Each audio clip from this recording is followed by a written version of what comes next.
Watermelon Steven. Actually, I've been looking forward to getting to this episode. As per usual, there will be spoilers in this review, so please do keep that in mind. This episode is a bit of an oddity. In a lot of ways, it reminds me of one of the very early episodes of the show when we were still learning about gem powers and Steven was still discovering some of his abilities for the very first time. And yet it doesn't feel out of place. It doesn't feel unwelcome. It doesn't feel as weak as some of those early episodes did compared to some of these current episodes. And the way they frame it, Steven isn't just learning about one of his gem abilities here. He's actually learning a little bit more about his mom by learning about one of his specific abilities in a very similar way to the way he learned a little bit more about his mom by learning about one of his specific abilities in Indirect Kiss. This episode isn't quite as strong as that one, but it's still very good in its own right. It starts out with Steven and Greg chilling out at the car wash having the most badass watermelon seed spinning contest I've ever seen, which escalates and escalates until Steven spins in the air and shoots all these watermelon seeds all over the place, and Greg crowns him the Watermelon King or some other such thing, and then they just kind of pass out right there in the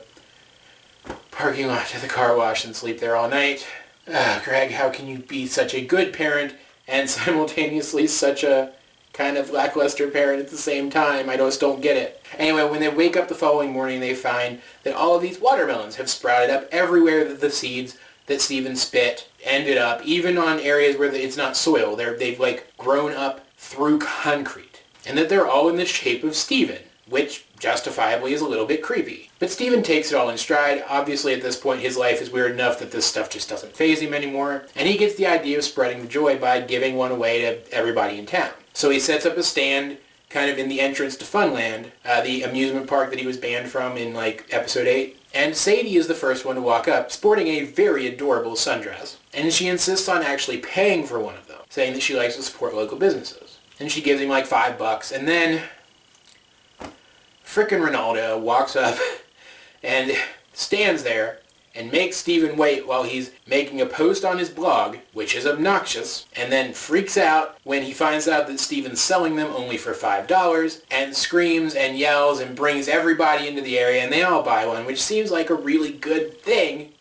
until you find out that they're all alive, because we learned from the gems earlier in the episode that Rose could grow living plants, which incidentally explains the frickin' monster plants at Rose's Fountain and Indirect Kiss. And it turns out that these Watermelon Stevens are actually alive as well. Onion comes up demanding protection money from Steven or something, I don't even frickin' know, and ends up stealing the smallest watermelon, which Steven has called Baby Melon, and running off with it, which prompts the melon to come to life and run back to Steven, prompting Steven to realize that all the Watermelon Stevens are alive and try to run around town giving people their money back so that he can get the Watermelon Stevens back. And frickin' Ronaldo is holed up in, I don't even know, like one of the rooms in his house, I guess, maybe like a garage or something, planning to cut his Watermelon Steven open and dissect it. And even after he finds out that they're alive, he still wants to cut his open and dissect it. How do you guys not understand yet why I don't like this character? But this episode makes up for that fact pretty immediately by having all the Watermelon Stevens beat the crap out of Ronaldo. So I'm not going to complain about it too much. Anyway, Steven leads all the Watermelon Stevens back to his house, telling the gems they've been attacking people, because we had seen that Ronaldo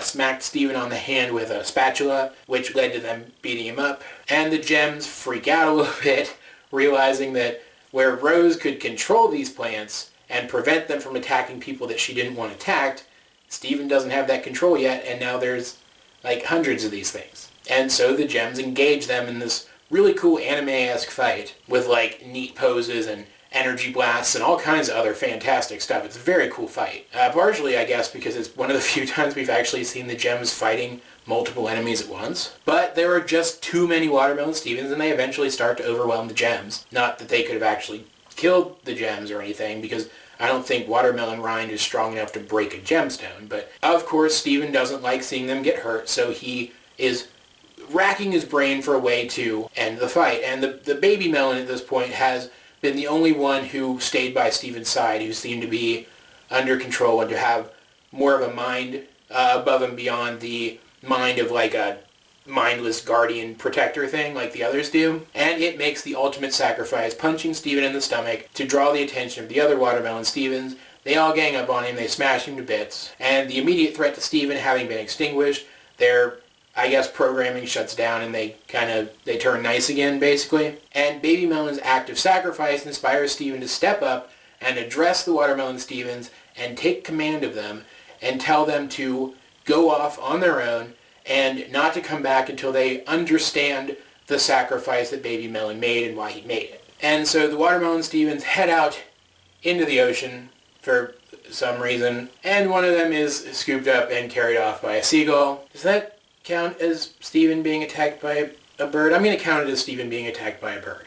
And the episode closes on them eating Baby Melon. Kind of like Garnet's Universe, this one is just kind of harmlessly fun. It doesn't take itself too seriously, very similar to how some of the very early episodes didn't quite take themselves as seriously as you would have thought. It's got some good comedy. It's one of the few episodes, in fact, where we actually have Steven interacting with the other human characters and interacting with the gems, all in the same episode, which I think is pretty nice. And we get the introduction of another one of Steven's powers, which is also another one of Rose's powers, which means that this is not a general gem ability, but an ability specific to Steven, which is where it kind of, I feel like, exceeds Garnet's Universe as an episode of this show, because it manages to be kind of harmless, goofy fun, and still further the lore and the plotline of the series. And now we know from not just the list of upcoming episode titles, but from a leaked clip, that we are going to be revisiting the Watermelon Stevens in the very next episode of the show to air, though we still don't know when that's going to be.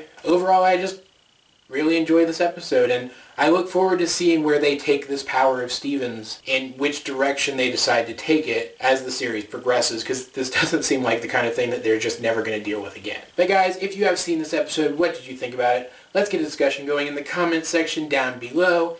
Either way, this has been AJ22, and I will talk to you guys later.